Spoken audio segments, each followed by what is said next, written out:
Breathe in, breathe out. Lately, it can feel that that is all we can do as the anxiety of what may threaten to creep, what may threaten to come creeps into our minds. We breathe in peace, we breathe out love. And then we turn on the television or a radio or a podcast and we breathe in and breathe out and breathe in and breathe out and breathe in and breathe out. Surely it's a scene played out in homes and offices multiple times a day across America in these last months leading up to the presidential election. Someone turns on the news and there they are. Hundreds, perhaps thousands of fellow Americans at a rally for the candidate that you just cannot wrap your mind around. The speech, filled with the same old alarmist rhetoric, goes on and on. How could those people be so duped, you say out loud? Are they really supporting that person? Why would they do that?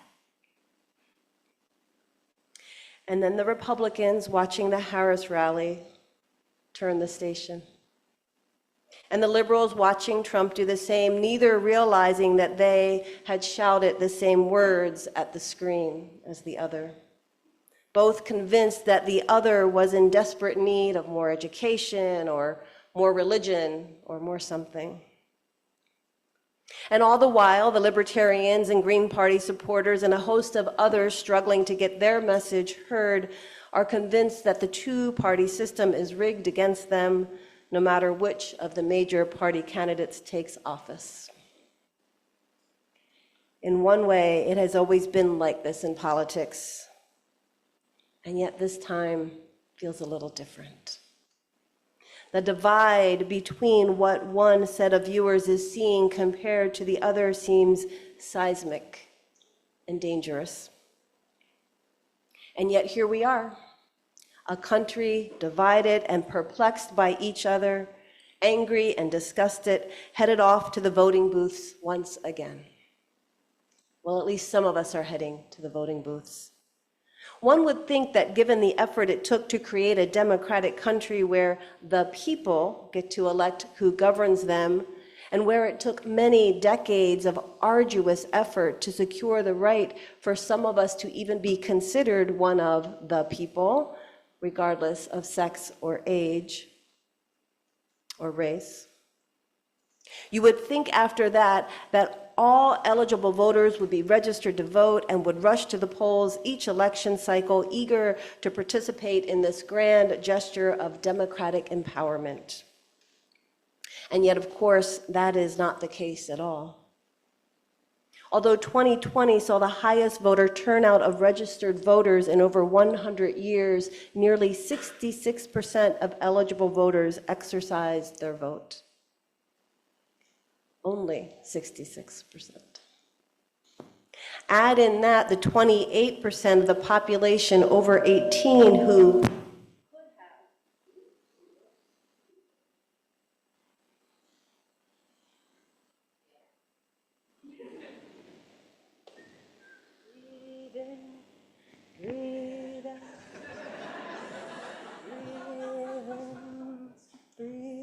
Sometimes I think things in my mind and it's like you're hearing me out loud because you laugh. I'm not sure what's going on.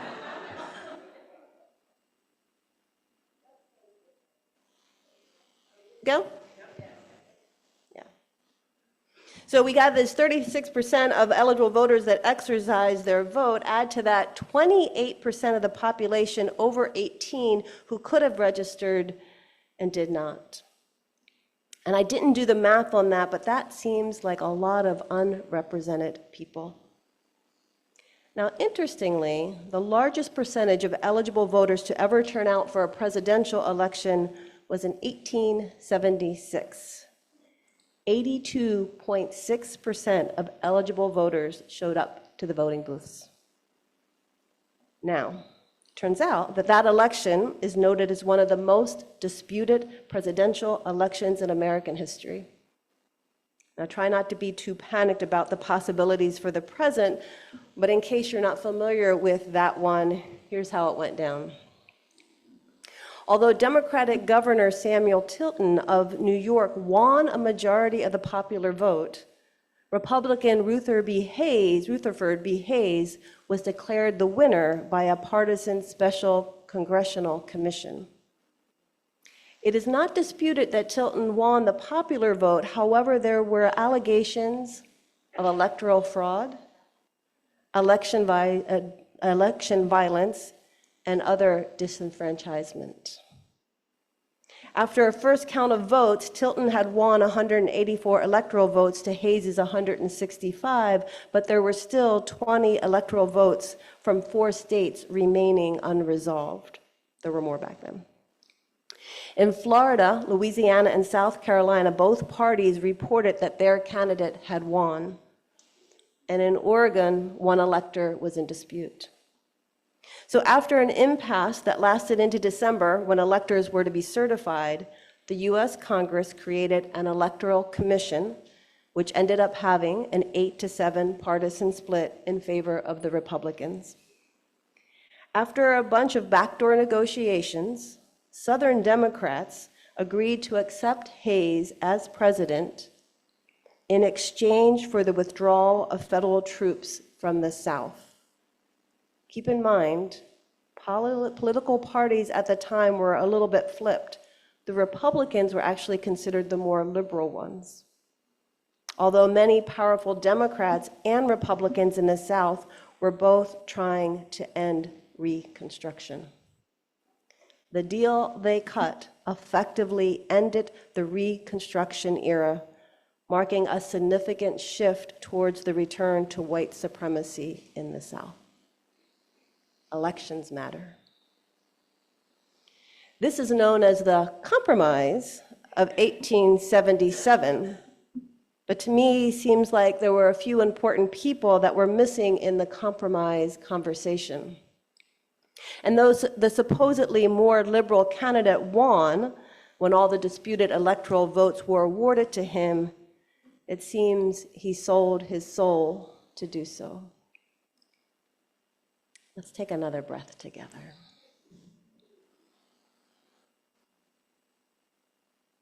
Oh, I realized I forgot something. After service today, I have those monthly postcards. I'll have them over in the fellowship hall for you. They'll be available.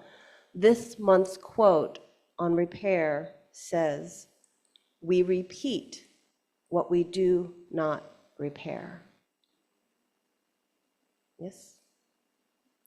Over the past few months, I have spent way too many hours listening to rallies and interviews and podcasts and ads from those I agree with and from those with whom I do not. And as I've listened, I've been reflecting on what we have yet to repair in this country. I have to tell you that in my darkest moments, I think that democracy is breaking and perhaps is already too far gone to really repair, no matter who wins the next election.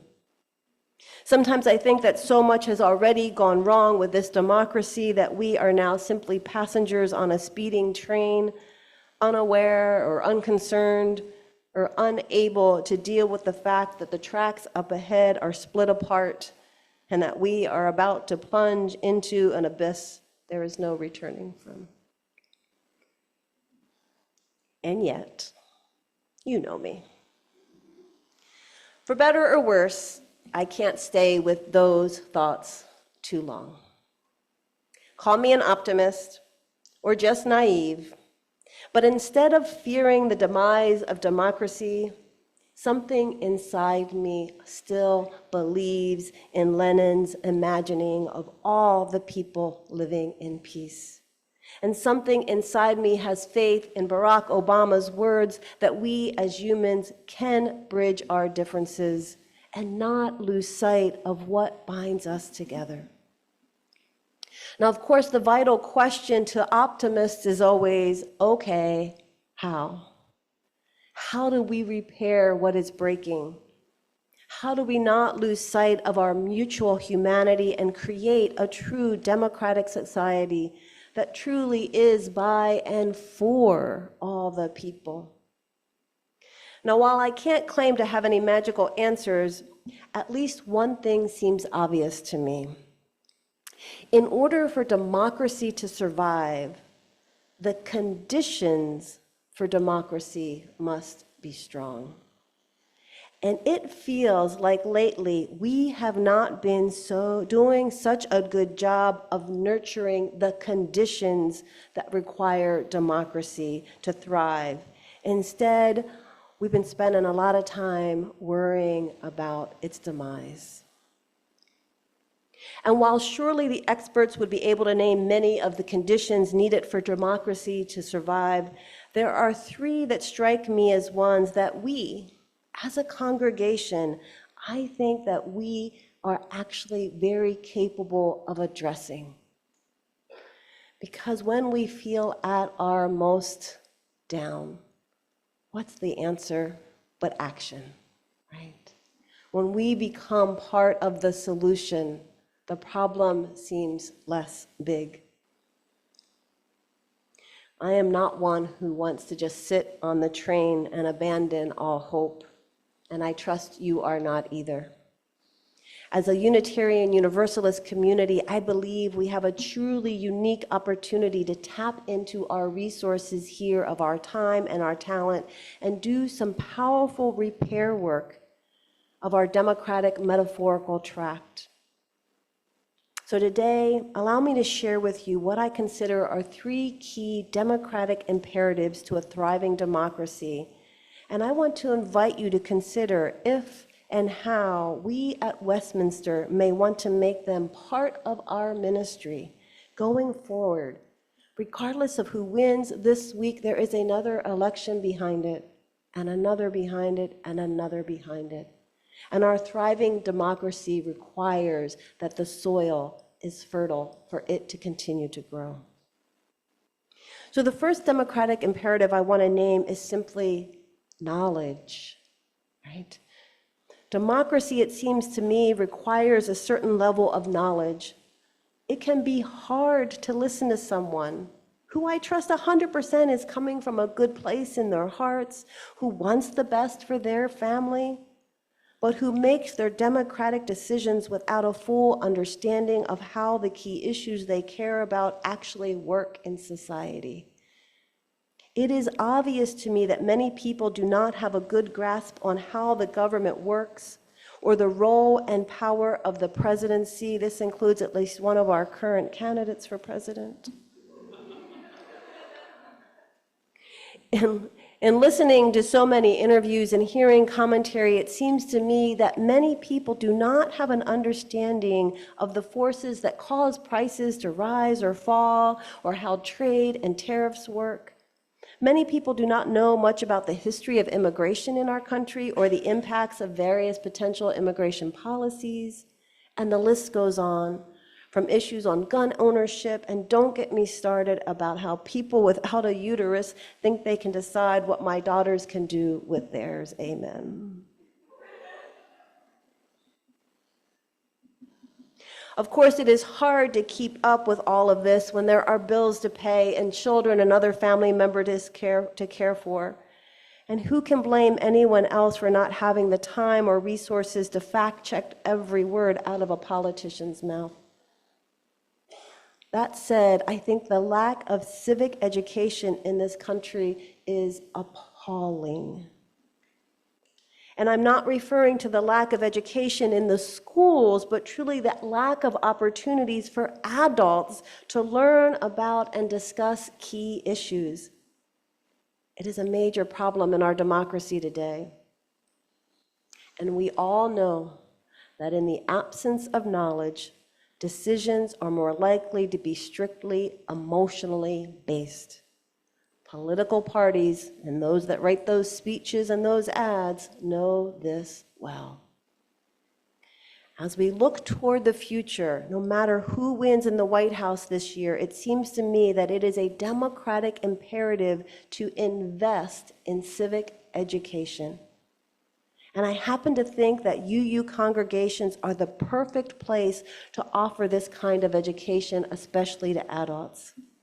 I think it is something for us to consider as a possible ministry as we move forward into our future. The second imperative I want to name is an increasingly challenging one, but one, again, that we as Unitarian Universalists are well equipped to face. It is a democratic imperative to depolarize. Democracy will not ultimately work if those that are aligned with a candidate that loses a particular contest are left so disempowered that it fuels their anger, resentment, and pushes them to acts of violence. Now, just because our candidate wins, and yes, I'm projecting a reality into the future, don't worry, anybody. So just because she or he wins does not give the winning side the privilege to stop listening to those that voted for someone else, or to ignore those that felt so disenfranchised that they did not vote at all. Repair begins by listening. No matter the outcome of this election, we are a nation in need of repair and learning to listen. I am so excited that Braver Angels has begun a chapter right here in Rhode Island, and that there are Westminster members who are engaged with them, and that we as a congregation are supporting them this month.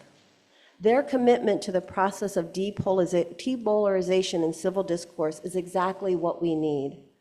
Partnering with them, not just through our donations as we are doing this month, but also through engagement by attending or sponsoring events in one way with them, is one way that we can, neighborhood by neighborhood, help to curb resentment and distrust and anger and violence. We are so lucky that they are in this state right now and that we have a relationship with them, that we can partner with them. If we can see each other as fellow humans with families and a desire for a good life, I trust we can figure out how to find ways forward that do not leave anyone out. I love Anne Lamott, who's a writer. She has this great quote. She says, "You can safely assume you've created God in your own image if it turns out that God hates all the same people that you do." Go figure. But there is no room for hate here. And that means hate of those with marginalized identities, and it even means hate of those in the majority who voted for that person we vehemently disagree with. If we want to live our values, I invite us to think about how we really want to partner with Braver Angels and move that ministry forward. And the third imperative of democracy I want to name today is the celebration of diversity. For this, I'm going to turn back to Barack Obama again. He says this. He says, "A lot of times those of us who are interested in democracy promotion have tried to wish away the so-called cultural war question. We like to focus on rules and laws and policy and calculations, and we tend to see politics and governance as constant negotiations between competing, rational, self-interested actors. But that's not how most of us experience the world. People care deeply about a sense of identity and a sense of belonging and a sense that their lives mean something and that they have a higher purpose. And long before democratic forms of government became widespread, most people around the planet found answers to these questions in traditional social networks and institutions. And guess what? The majority of people still do. We find identity and meaning in family and religion, in tribe and in nationality, in our occupations, in our language, our customs, our gender roles, and our geography, and our sense of place. And democracy is not supposed to eliminate these vital sources of connection." Did you get all that? That was a little long. But democracy is not supposed to eliminate these vital sources of connection. I love this acknowledgement that it's okay to be communities of people with certain identities while at the same time celebrating other groups of people that may be different without trying to make us all the same. Sometimes I hear those of us in UU spaces lament that we are not more diverse. But too often, I suspect that what we mean is we want diverse people to come in and assimilate with our way of doing things. We want to look diverse without being diverse. Yes?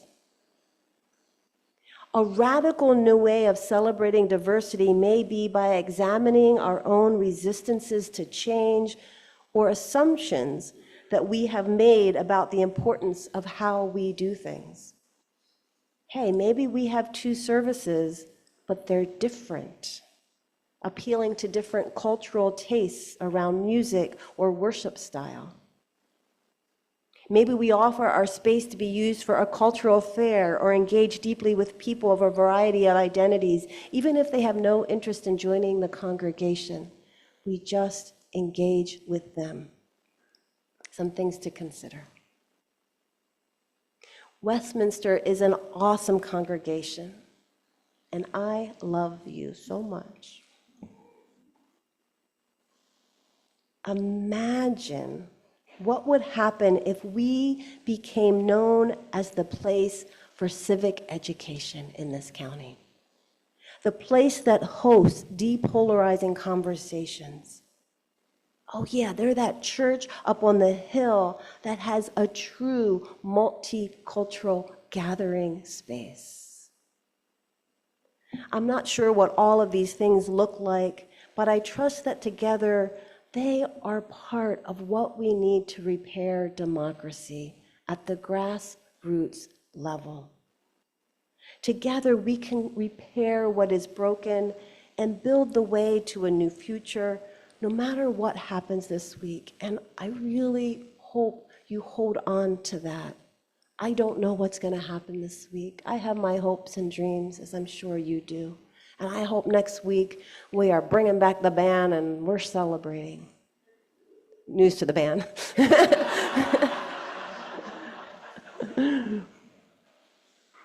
But that might not be the case. We might not know, right, by then.